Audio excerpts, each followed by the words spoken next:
Olá a todos. Hoje na nossa aula nós vamos realizar as correções do nosso exercício da última aula, da nossa aula do dia 31, que foi justamente a nossa aula de segunda-feira. Então espero que todos já tenham realizado a resolução desse exercício, tenham enviado lá para o Google Classroom, lembrando que é necessário sempre ao enviar seus exercícios para o Google Classroom, que você envie com seu nome completo para que então eu consiga identificar quem realizou as atividades. Então, a atividade de hoje, que nós iremos fazer nossas correções, é justamente a atividade da página 28 e da página 29, que é o exercício final do capítulo 5, é o nosso exercício de revisão. É um exercício que tem 9 questões, não é isso? E é um exercício relativamente bem simples, fala sobre máquinas simples e também sobre o cálculo de forças e o conceito de forças. Então, vamos começar nossas correções e espero que você esteja com seu exercício em mãos para que então possamos realizar nossas correções. Então, vamos lá. Terceiro bimestre, capítulo 5, eh, exercícios da página 28 e 29. Primeira questão, hora do estudo. Temos o seguinte: em uma brincadeira de cabo de guerra, há 8 participantes de cada lado. Como pode ser observado na imagem, cada participante exerce uma força com o intuito de puxar a corda para o seu lado, movimentando-a até uma posição pré-definida. Mesmo com todos os participantes exercendo uma força, percebe-se que, no instante inicial, a corda fica praticamente parada. Por que isso ocorre? Então, tem dizendo aqui que nós temos 8 participantes de cada lado e eles estão puxando com uma determinada força, cada grupo com a mesma direção, no caso aqui horizontal, não é isso? Mas com sentidos opostos. O grupo de amarelo está puxando para a direita e o grupo de preto está puxando para a esquerda. Diz logo no início que inicia-se a brincadeira, logo no começo da brincadeira, a corda, essa marcação aqui da corda, percebe-se que ela não está indo nem para a direita nem para a esquerda. Então, nós podemos concluir, nós podemos dizer que isso ocorre por quê? Então, nós podemos dizer porque a força total exercida por um grupo de participantes é igual à força exercida pelo outro grupo, de modo que a força resultante é nula. Então, no instante inicial da brincadeira, a mesma força que o grupo de amarelo está realizando é a mesma força que o grupo de preto está realizando. Ou seja, são forças que têm intensidades iguais. Logo, forças de mesma intensidade, só que com sentido diferente, elas acabam se anulando. Então, no instante inicial da brincadeira, a força realizada pelas duas equipes é a mesma. Por isso que a corda, a marcação da corda, ela não está se mexendo, ela se mantém parada. Justamente por isso, pois as forças de ambas as equipes é exatamente a mesma. Então, vamos para a nossa questão de número 2. E a questão número 2 nós temos o seguinte: temos assim, ainda com base na situação anterior, quando a corda passa a se movimentar para um dos lados, o que é possível concluir em relação às forças realizadas pelos participantes. Então, como nós vimos na questão número 1, no instante inicial, a corda nem se mexe para a direita nem se mexe para a esquerda, porque ambas as forças dos grupos é a mesma, ou seja, a força resultante é zero, é nula. Mas diz que depois de algum tempo, como está dizendo aqui na questão número 2, a corda ela começa a se movimentar para um dos lados. Logo assim, nós podemos concluir que é possível concluir que a soma das forças aplicadas no lado para a qual a corda se move é maior do que a soma das forças do lado oposto. Então, nós podemos dizer que assim que a corda começa a se mover, quer dizer que ela vai se mover para o lado da equipe que está realizando maior força. Digamos que a corda está se movimentando para o lado da equipe de amarelo. Então, nós podemos concluir que a equipe de amarelo está realizando uma força bem maior. E isso faz com que o cabo de guerra consiga comece então a se mover para a esquerda, mas poderia ser também do lado da equipe que está de camisa preta. Isso sempre vai ocorrer para o lado que a equipe estiver realizando uma força com maior módulo, ou seja, que estiver realizando uma maior força. Então, seria justamente para o lado para o qual a corda irá se movimentar e aí determinaria certamente a equipe vencedora dessa competição. Então, questão número 3. Temos o seguinte, é uma questão bem interessante que pede para que nós façamos os cálculos das forças. Temos o seguinte: determine a força resultante em cada uma das situações a seguir. Indique seu valor e representando-a por um vetor. Ou seja, o que é um vetor? É um valor, uma unidade de medida, uma reta e uma seta apontando para que lado está indo a força. Então, temos o seguinte: na letra A, nós temos esse bloco, certo? Que tem uma determinada massa, e ele está sofrendo a ação de duas forças, que são essas forças que estão representadas em vermelho. A força 1 vale 3 newtons, a força 2 vale 2 newtons. Ambas têm a mesma direção, que é horizontal, e ambas têm o mesmo sentido, ou seja, apontam para o mesmo lado. Logo, forças de mesma direção e mesmo sentido, nós fazemos o quê? Nós somamos. Então, como nós temos aqui, nós dizemos que a força resultante, a força resultante é igual a 3 mais 2. A força resultante é igual a 5 newtons. Seria justamente essa seta aqui em vermelho, não é como nós temos, e esse segmento de reta apontando da esquerda para a direita. E qual é o valor da força resultante? A força resultante é igual a 5 newtons da esquerda para a direita. E na letra B nós temos outra questão bem simples. A única diferença é que a força aqui ela é vertical, ou seja, de cima para baixo.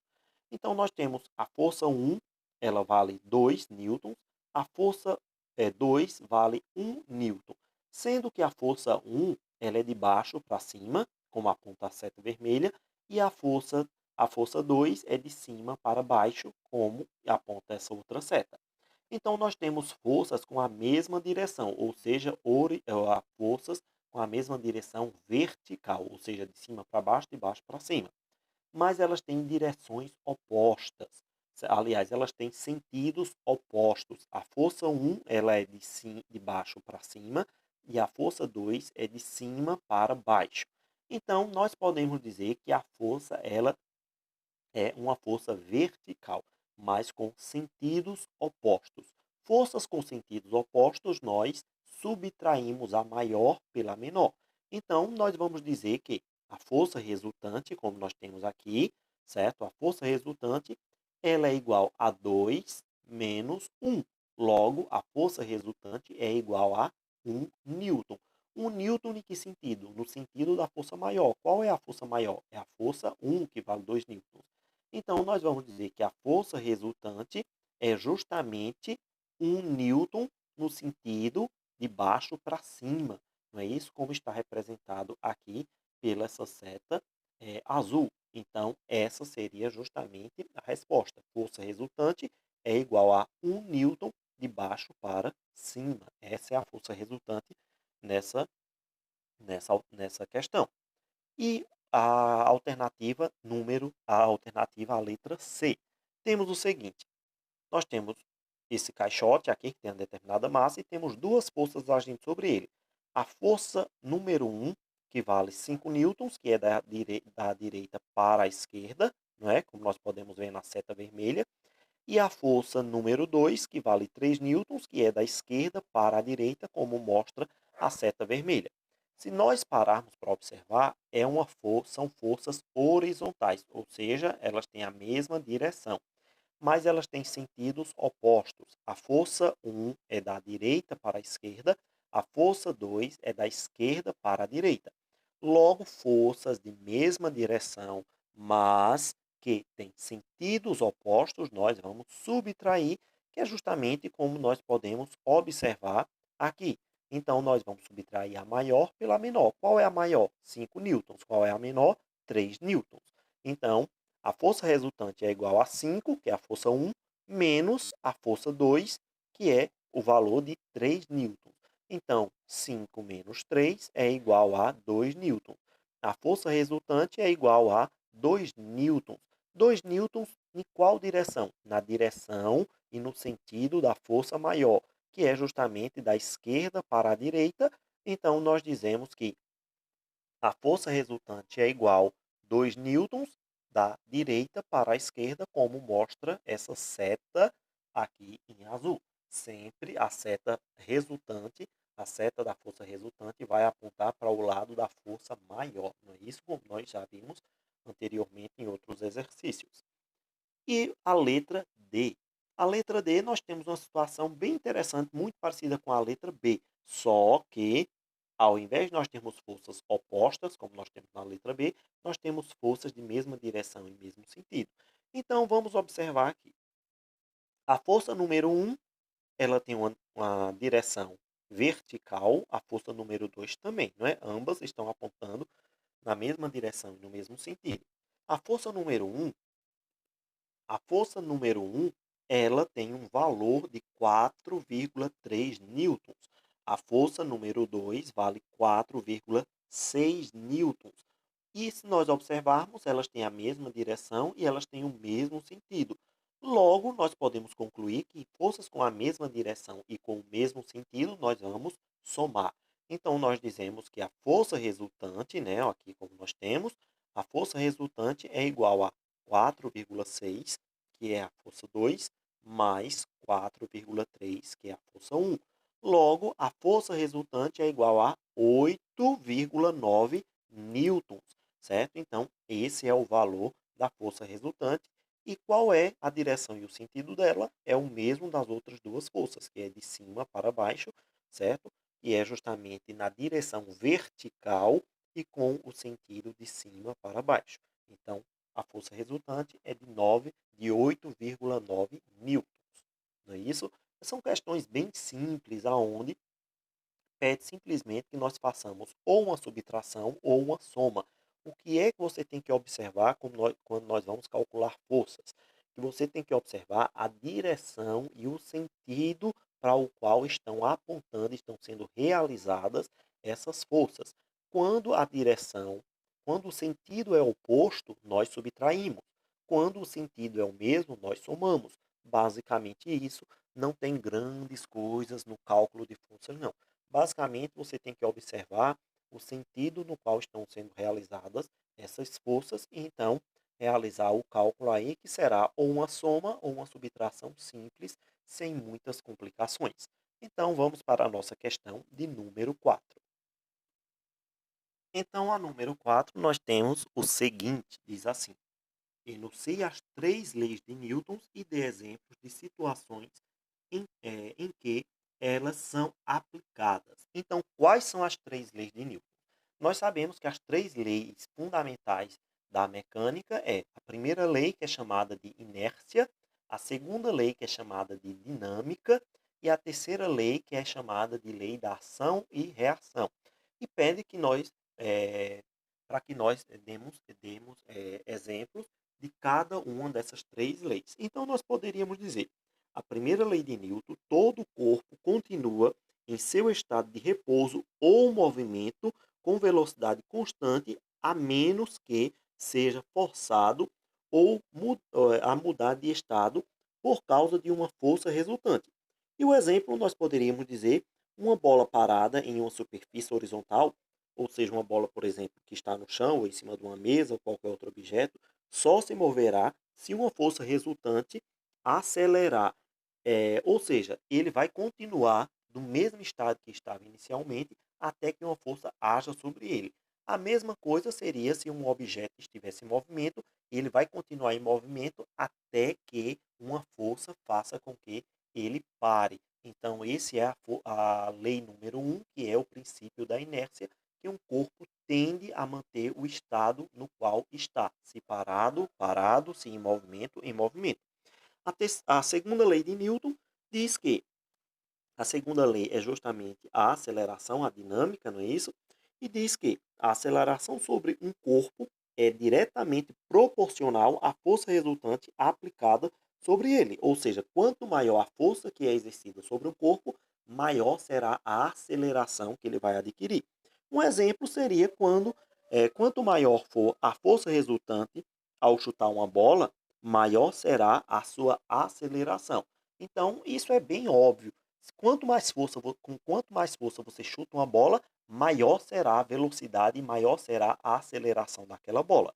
né? Quanto menos força, mais devagar a bola vai se mover. Essa seria justamente a segunda lei de Newton, que é o que nós chamamos de dinâmica.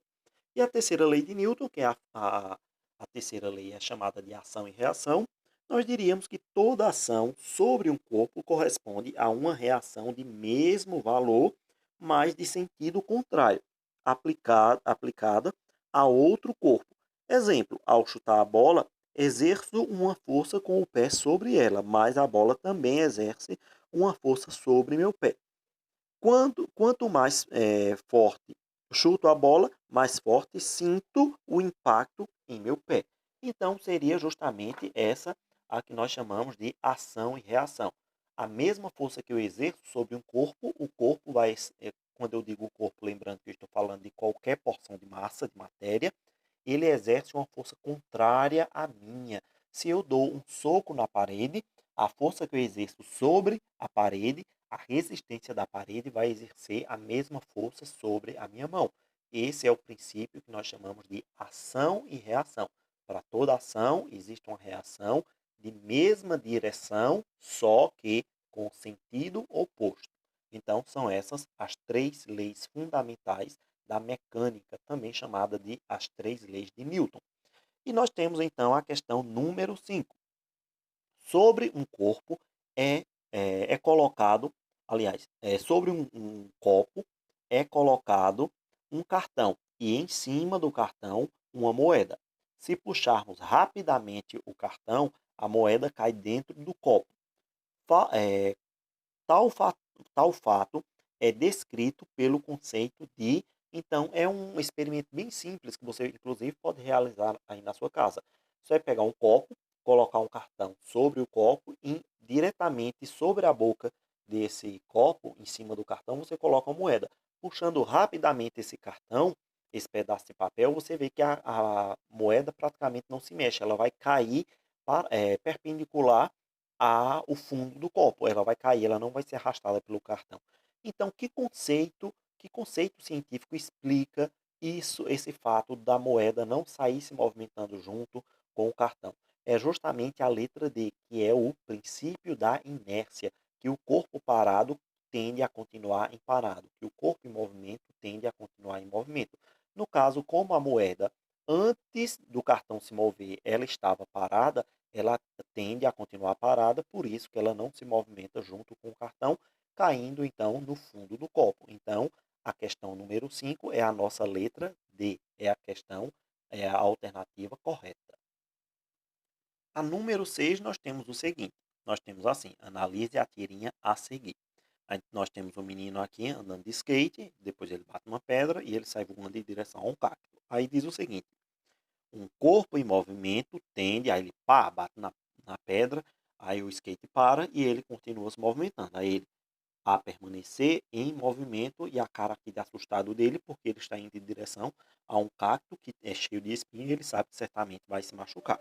Então, nós podemos dizer em quais momentos desse movimento do skate e do skatista é possível identificar cada uma das três leis de Newton. Então, nós podemos dizer o seguinte: a primeira lei de Newton, quando o skate bate na pedra, o skatista continua em movimento para frente, como ele estava se movimentando. Então, no segundo quadrinho aqui, ele vinha se movimentando. Quando o skate bate, o skate para, só que o menino continua exercendo a mesma coisa que estava, que era justamente movimento, por isso que o corpo dele é projetado para frente. Então, o quadrinho 2 ele representa a primeira lei de Newton. A segunda lei de Newton, quando o menino aplica uma força no solo com o pé para movimentar o skate, ocorre uma mudança na velocidade, ou seja, uma aceleração, que é justamente o primeiro quadrinho. Quando ele faz força aqui contra o chão, ele empurra para frente o skate e o seu corpo, adquirindo assim uma maior aceleração, aumentando a sua velocidade. Então, o primeiro quadrinho representa a segunda lei de Newton.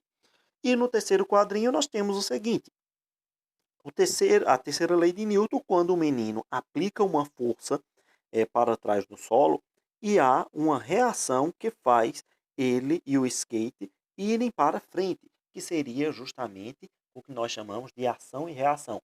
Quando ele aplica a força sobre o solo, ele adquire uma aceleração. Quando ele bate na pedra, ele continua seu movimento e aí vai ter a reação, que é justamente continuar, aliás, vai ter a reação, que é acelerar o seu corpo e aí continuar o seu movimento em direção, no sentido para frente. E aí o coitado, consequentemente, no quadrinho número 3 acaba batendo aí no cacto e certamente se ferindo com os espinhos deles. Então são essas as três leis de Newton que nós podemos observar.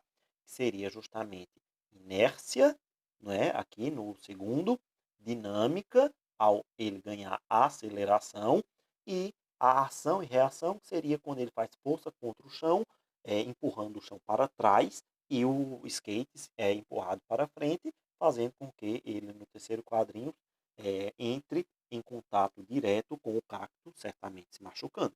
Então, seria essas três formas que nós poderíamos observar as três leis de Newton em ação. Lembrando, minha gente, que as três leis de Newton, elas estão constantemente juntas, não existe uma separadamente da outra. Essas três leis, elas agem, elas funcionam sempre juntas. Então, vamos para a nossa questão de número 7. Temos o seguinte: uma bola de boliche de 2 kg sobre a ação de uma força resultante 8 newtons, qual será a aceleração adquirida pela bola? Então, nós sabemos que a aceleração é uma relação entre a massa e a força. Então, logo nós podemos concluir o seguinte. Então, nós podemos dizer o seguinte. Nós sabemos que a força resultante é igual à massa vezes a aceleração. E a nossa questão, ela diz qual é a aceleração desse corpo. Sabendo que a força é 8 e a força é 8 newtons e a massa é 2 quilogramas, qual será o valor da aceleração? Então, basta nós fazermos por operação inversa. Então, o 2 ele vai passar para o outro lado da igualdade dividindo 8. Então, 8 dividido por 2 é igual à aceleração. 8 dividido por 2 é igual a 4 metros por segundo ao quadrado.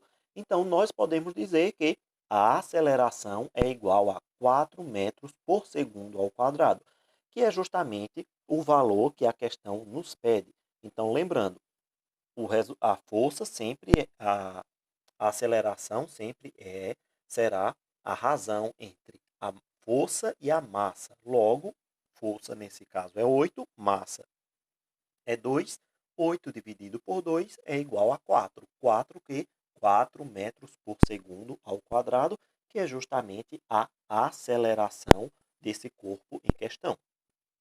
A questão número 8, então, temos o seguinte. As imagens aqui mostram algumas máquinas simples. Identifique quais estão representadas em cada uma imagem e explique sua função. Então, nós temos aqui, a primeira imagem seria justamente uma alavanca que serve como multiplicador de forças.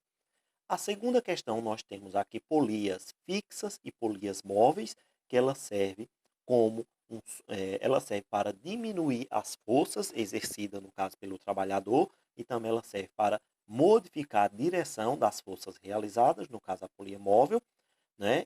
E essa número 3, aqui essa terceira questão, essa terceira figura, mostra justamente um plano inclinado, aonde ela serve para movimentação, para melhorar a movimentação de objetos pesados, que seria, no caso, esse homem empurrando esse caixote sobre esse plano, sobre essa madeira inclinada aqui, auxiliando, então, na locomoção desse caixote, que certamente, se não fosse o plano inclinado, seria muito difícil ele pegar e colocar ele diretamente aqui na caçamba do carro. Então, são essas três máquinas. Alavanca, polias e plano inclinado. São essas três que nós podemos perceber, então, aqui. E o número 9, nós temos a questão aqui, que é uma questão bem interessante, e diz o seguinte. Sobre a alavanca representada na ilustração, responda às questões a seguir. Então, nós temos a alavanca, que seria esse braço e essa caixa menor fazendo o apoio. E nós temos esses três pontos de apoio, 1, 2, 3, e a força 2 sendo realizada aqui na ponta dessa parte maior do braço, e a força 1, que é o próprio peso dessa caixa maior. Então, porque número representa o ponto de apoio da alavanca, que é justamente o número 3. É esse ponto aqui onde ele se encontra, o braço da alavanca com a caixa menor, é justamente o ponto de apoio. A letra B. Em uma extremidade da alavanca está uma caixa exercendo uma força F1. Na outra extremidade há uma força F2, que vai deslocar a caixa. Qual está mais distante do ponto de apoio da alavanca?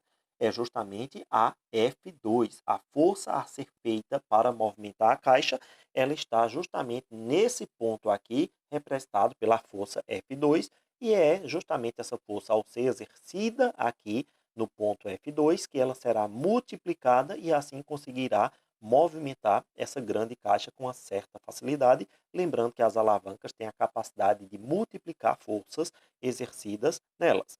E a letra C, com o uso da alavanca, a vantagem é que a força F2 a ser feita para movimentar a caixa é maior do que a força F1 da caixa. Então, esse espaço seria completado justamente pela palavra maior, justamente porque a força realizada em F2 ela será multiplicada, por isso que ela se tornará maior do que a força F1.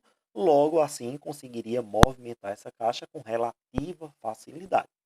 Então, gente, espero que tenham compreendido a resolução do nosso exercício, certo? Espero que tenha sido esclarecedor para todos vocês. Vamos finalizando nossa aula de correção de hoje por aqui. Espero que todos estejam bem e até a nossa próxima aula.